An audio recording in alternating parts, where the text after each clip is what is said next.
आज चालू आहे मक्काचा सर्वा काढणं. सर्वा काढायसाठी आम्ही 4-5 जण जमा झालो, कारण की ते एक दोघांचं काम नसतं. मक्का भरायला पण अवघड होते, टोपल्यात बसत नाही, ते खाली कंच पडतात आणि दाणा भरायला पण 2 जण लागते.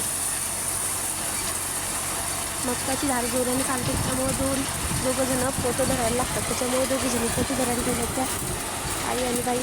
आणि त्यांना पप्पट टाकू राहिलं.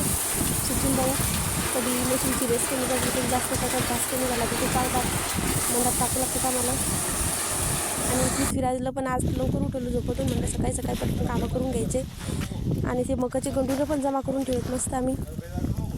आता सगळं जमा करायचं, डबल मशीन चालू करायची. बंद केलेली ही मशीन सध्या. ही बसली मशीन खाली जाऊन, ऊन लागलं तिले. इतके कंस राहिले काढायची. मका पाकशी निघली, एकदम प्युअर मक्का निघली, मस्त मक्का निघली लगे. थ्रेशरनं काढल्यापेक्षा हार्वेस्टरनं काढल्यापेक्षा थ्रेशरनं मक्का साफ निघते.